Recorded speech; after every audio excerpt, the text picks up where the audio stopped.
David is being taken to a local prison work farm. Okay, what did he do now? You were guilty, you know. Destruction of private property. Fence was already broken down. Trespassing. The property wasn't posted. What about the theft? Deputy Wilkes had you red-handed there now, right? An apple. I picked an apple. For that, they sentenced him, without any legal representation, to 60 days in this work camp. The sheriff says, it's not so bad, it'll go by quick.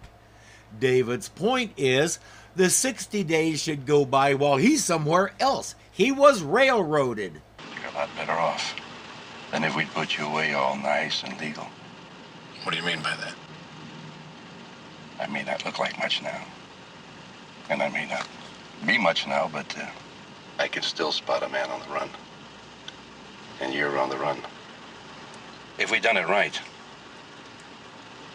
checked your record and fingerprints, well then who knows what we'd have dug up. Okay, he's got you there, David. But notice he said if they had done it right. Everybody here knows what's really going on. Obey the rules. Discipline. That's what I always taught my men in the Army. Discipline and organization. He knew that. Yes, this guy thinks he's Napoleon. In a way, he is. He's a bully to the core. Pushing other men around makes him feel important and manly and makes his winky feel bigger. We've seen Mark Alimo many times. He was in the episode Alice in Disco Land last season. He was in the last 2 episodes of Wonder Woman, and he'll be back here later this season. He has a flair for playing bad guys, probably because it's so easy for him to look like one. He was the first one to play a Romulan on Star Trek The Next Generation, and the first to play a Cardassian on Deep Space Nine. That led to his most famous role as Gul Dukat in the same series. That's where most of us nerds know him from. Today he tries real hard to be scary, but everyone can see what a petty little tyrant he is. Basically, he's all the worst things about Napoleon without any of the genius. They persecuted him also. Yeah, poor thing. All he did was go around destroying countries' freedom and killing thousands of soldiers and making everybody pay him not to do worse to them. Why do they have a problem with that? And by the way, remind me who's persecuting you? They drove him away. But he came back. And he turned his disgrace into triumph. If the army needs you, they'll ask for your return. They'll beg you. He's not just a bully, he's crazy.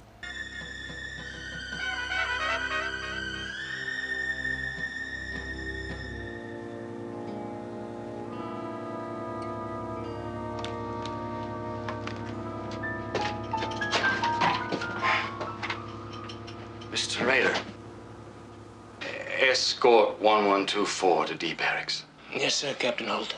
Does he need to go change? That almost... Never mind.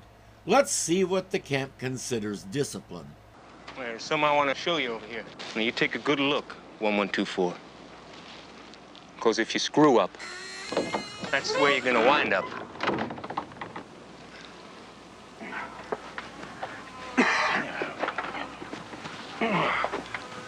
When are you going to learn, Blake? You spend more time in that hot box than you do in your own bunk. Blake is the local troublemaker. He's big, he's tough, he's angry, and he refuses to be broken. Maybe I just plain like solitude, Raider. Mr. Raider, to you, Blake. Blake. He insists that Blake call him Mister, but you notice he's not getting any closer to Blake while he yells. Doc, Raider come in with a new boy. Just the three of us.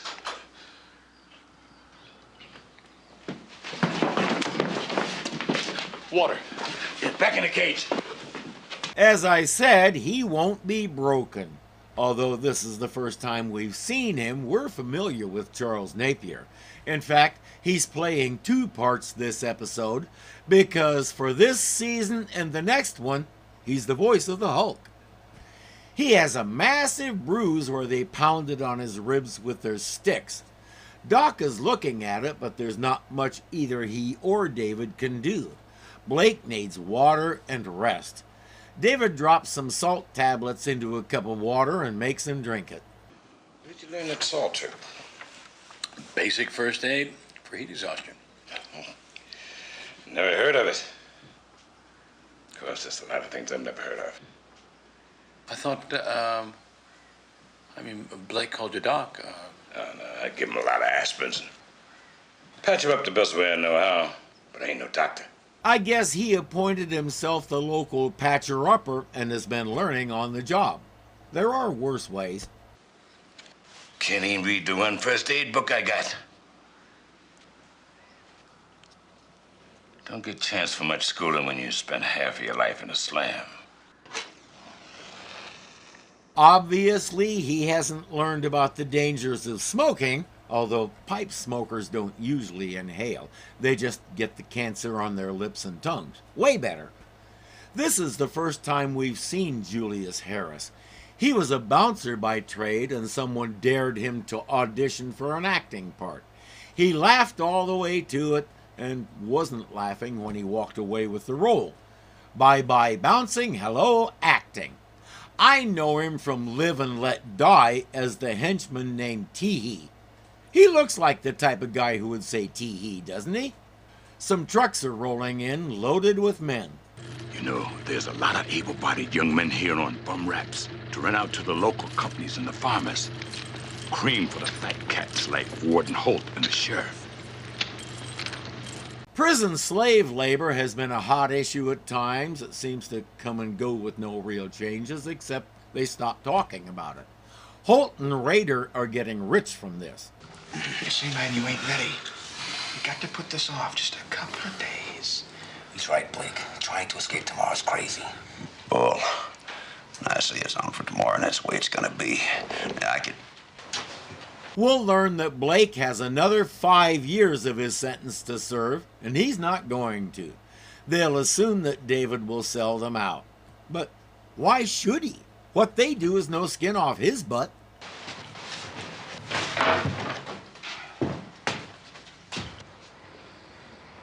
Well, the new boy heard everything.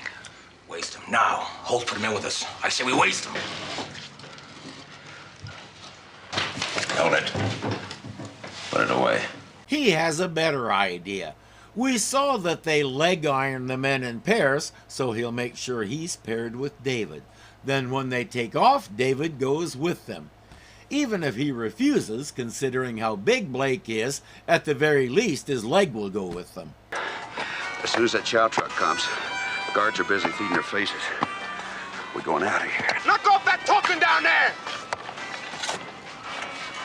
Knocking it off, boss. We watch a farmer pay off Raider, in cash under the table of course. Then the food truck comes. Let the games begin. So get in line there. Hey, man! Break it up over here! Break it up! Damn it! Johnson! Snitch! Break it up! Damn it! That's it, let's go. Do you get the feeling most of these guards can't even spell distraction, much less recognize one when they see it? But Raider has noticed the disturbance in the bushes. He doesn't seem too concerned about it.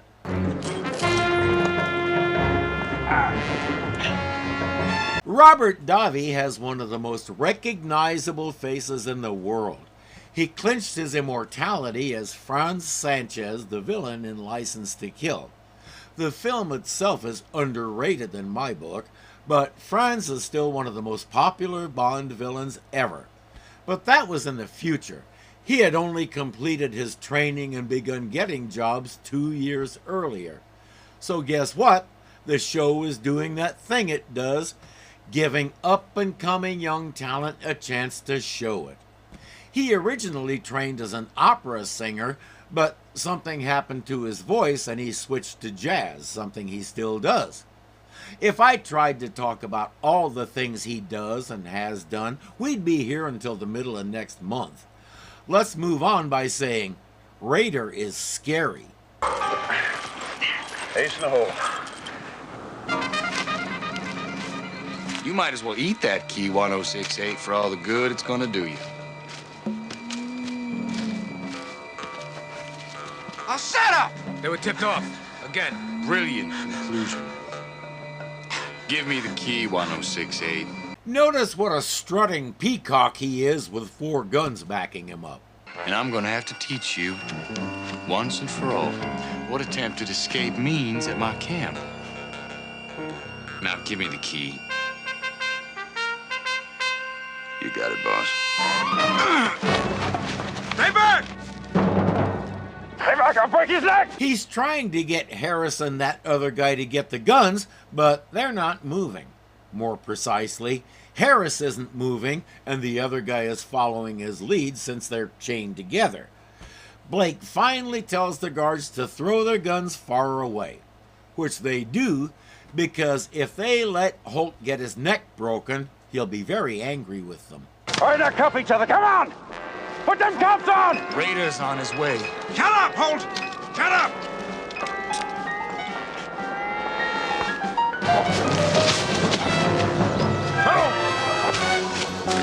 They go stumbling through bushes, tumbling down hills, and generally bumbling their way along.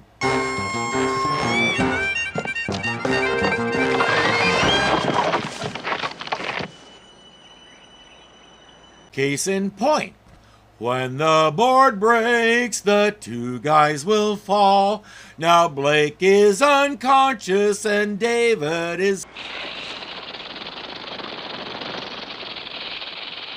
screwed. Be very still. Do not move. If it doesn't find you interesting, it won't bother you. But if it thinks you're a threat,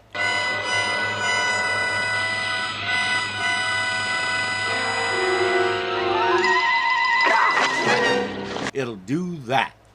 If it's any comfort to him, David is having an interesting day. The bite is enough to trigger the change.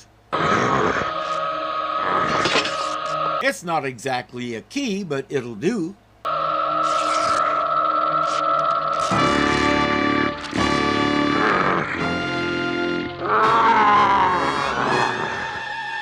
Here, Snakey, Snakey, Snakey.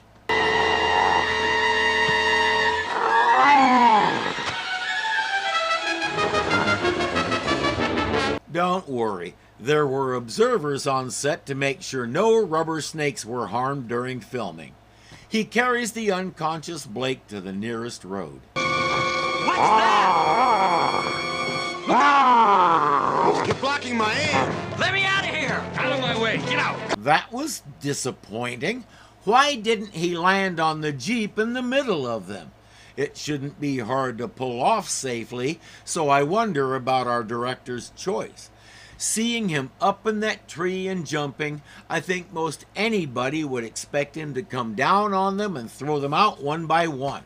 This was anticlimactic. Come on!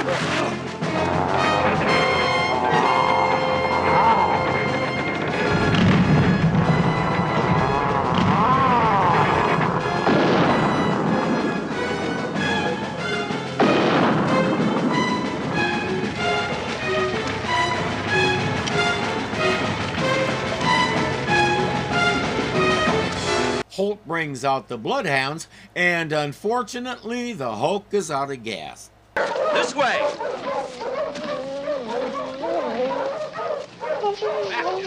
Back!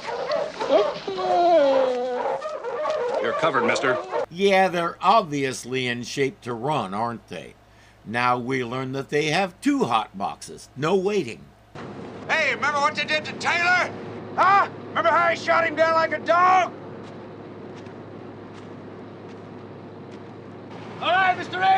out! Now! That's it, Hope. That's it. Don't let him hear the truth. That's it. Blake is the definition of incorrigible. I'm pretty sure Holt would like to corrige him right now. You aren't going anywhere, 1068. I've beaten everyone else who's tried it, just as I'll beat you. They beat me, Holt. You ain't man enough to beat me. You have to appreciate how Blake knows every button to push.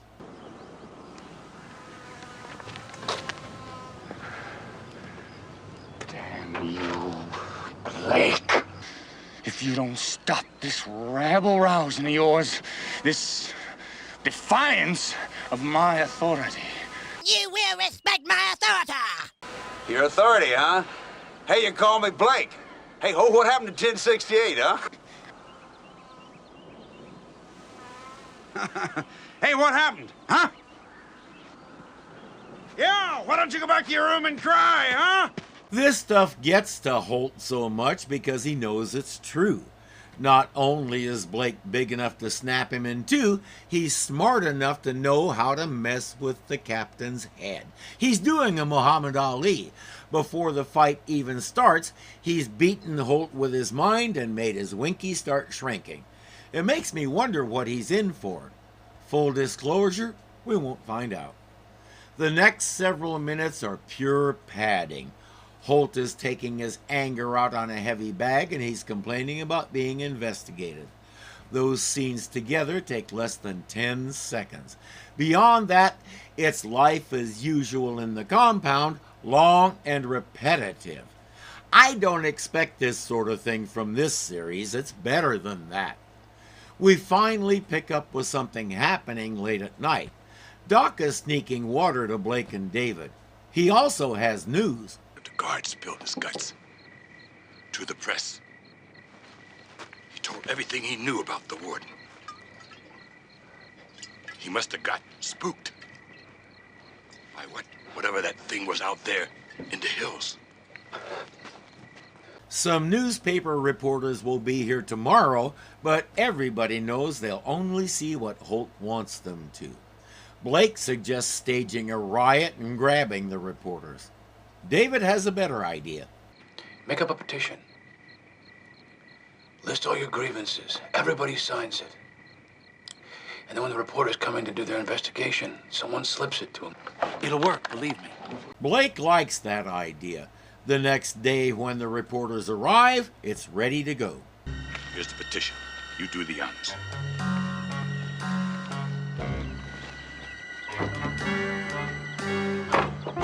Welcome to Jensen County Camp number 3. I'm Captain Holt. Hello. This is my chief guard, Mr. Rader. Ma'am? Yeah, that's Jack McGee. Who knows why that guard called the National Register, unless he's a reader and recognized the Hulk. In any case, David can't be the one to handle the petition. Now let's see how stupid some editors can be. How are conditions? Well, things are looking up, honey. Yeah. These men are not in cells. Her editor had to know that. Still, he sends an attractive young woman to a prison camp. Once these guys are done with the lewd comments, she should go back and slap whoever gave her this assignment. Jack is trying to ask about the Hulk sightings. Guard who spoke to my newspaper said That guard was fired for drinking on duty, Mr. McGee. David hinted this McGee guy. Can't. What? Can't. Come on, I can't. Tell him why, David. He knows me and I can't let him see me. 10 one-syllable words. It took me 2.5 seconds to say them. They might have saved you a lot of trouble. Needless to say, they're caught before the reporters see anything, and the reporters leave having seen what the captain wanted them to. Jack voices his suspicions, but it's meaningless. David wouldn't pass the letter! He wouldn't pass it! Remember that! He wouldn't pass the letter! I once heard a computer described as a highly intelligent idiot. Sometimes I could believe that about David. He won't tell anybody why he didn't pass the letter. He just sits there and lets the others glare at him. You evidently have more brains than your friend. 1124. I think we can work together. You'll have a new job here in my office. You'll be my clerk. All you have to do is keep me informed. He already has an informer. They told us that during the escape attempt. Why does he need another one? We might even see our way clear to reducing your sentence. Now, what do you say to that, 1124? Deal? I think I'd rather finish my time. Sir.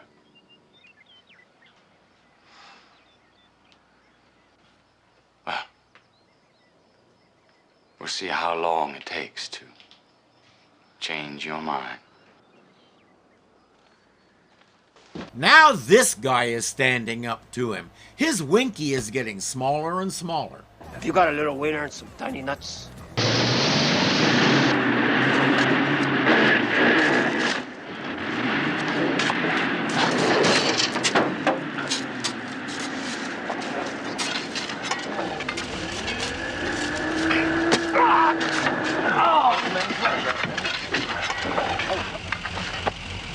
That'll keep you from running anywhere, Fink. You understand? Yeah, I do understand. I understand that he's doing this to himself by not telling them. It's a deep wound, so they need to load him onto the truck. Doc will have to take care of it back at the barracks. Eric, come here. I want you to take a look at this engine up here. Come on. Okay, boss.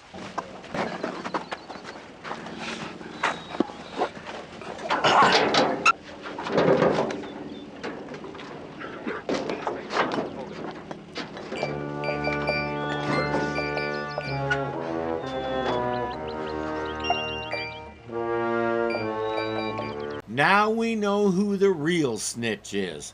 All David has to do is stay alive long enough to expose him, somehow. You gotta walk that lonesome valley. You gotta walk by yourself. Ain't nobody else gonna walk it for you. You gotta walk it by yourself. Well, he couldn't sing it too good or you'd never believe he was in the hot box. He stayed on key, his pitch was dead on, and he made it a little jazzy. Not bad for having to sing with your knee in your nose. How's Blake, Doc? What's it to you? Do you care? I care, believe me. Sure you do, Davy. And I'm a Kentucky colonel. Explain it to him, David. Doc? Let go, Davy. I'll smack you where it hurts. It's Harris. Not that! Why you couldn't do the letter thing? Harris is the one that's talking with Holt and Rader. And I thought you were smart. Hell, even I could think of a better one than that. If he says I saw him taking a payoff, Doc isn't going to believe him. He has to prove it. Harris? What do you want, Fink? Harris, I want to talk with you. You want a decent burial, huh? Is that what you want?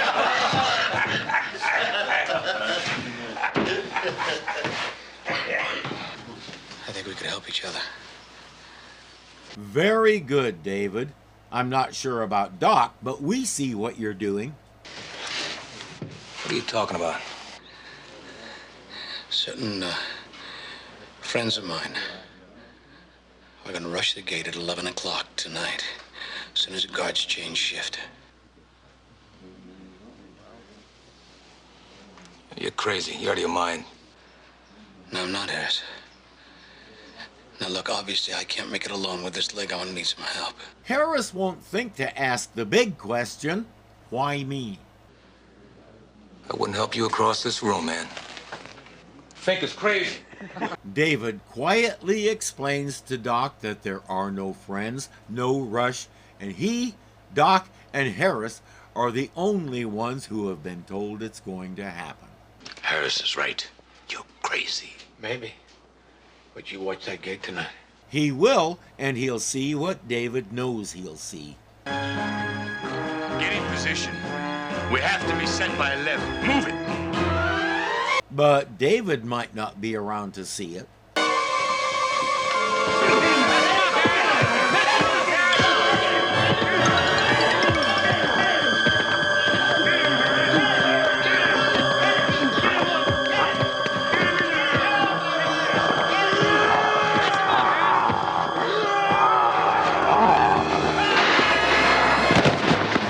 Now, they all know that David is the Hulk, and it'll never be mentioned even though Jack was just here ranting about the Hulk.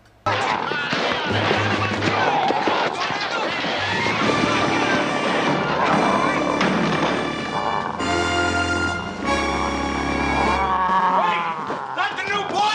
Harris is defeated!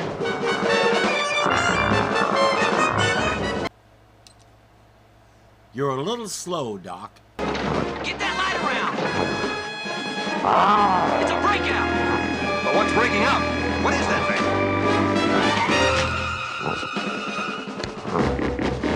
Can you see it? I can't see it anywhere! It's gone. Where'd it go? It's under us! Yeah, and it's tipping you over. I suggest you drop those guns and concentrate on when to jump. It's a Troy! Get some light up there!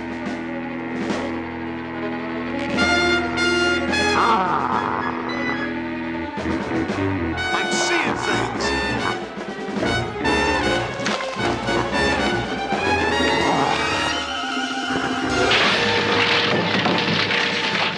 The light's gone! Well, you did say hit the light. Next time, be more specific. His next stop is the Hot Box and Blake.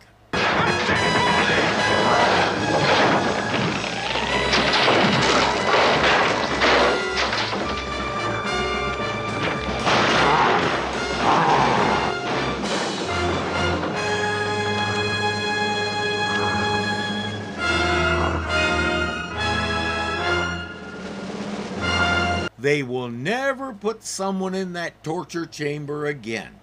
Blake is all right, so the Hulk will take off. Now or never, come on! Hold your fire. Hey, come on! Let's go! Now, give me that stick! Let's get out of here! Hey! Come on, let's go!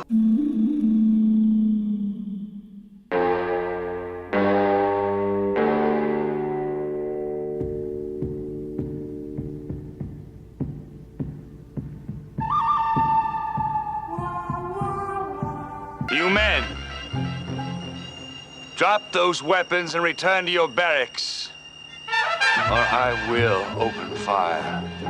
Then open fire. As I said, Blake knows the captain very well, and he knows it's a bluff. For one thing, I doubt his men would do it. Something like that would draw enough attention to get them all jugged for murder.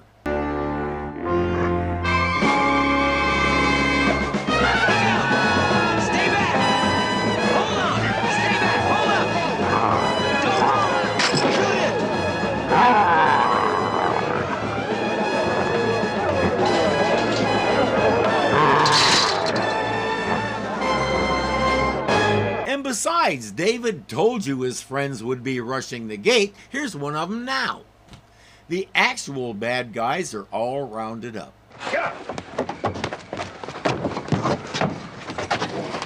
What are we waiting for, man? You coming? Somebody's got to stay and tell what happened, man. Otherwise, this creep's going to continue to do what he's been doing. I guess I'm staying. I gotta go. Yeah. Everybody has to do what they have to do.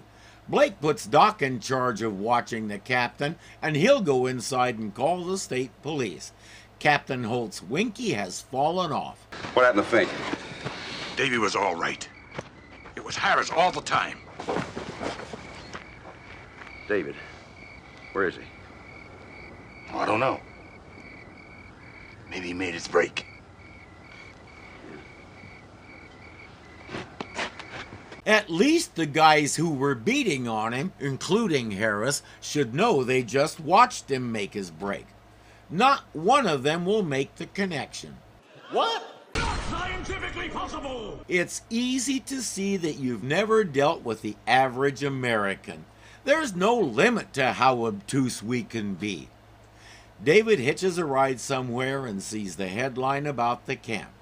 There's only one thing he can say about it. And I helped.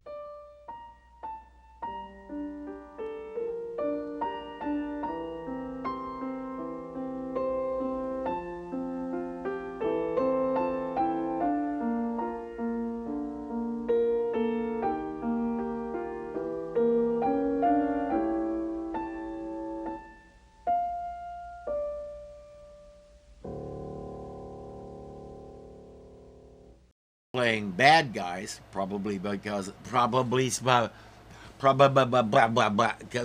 David. Slow down.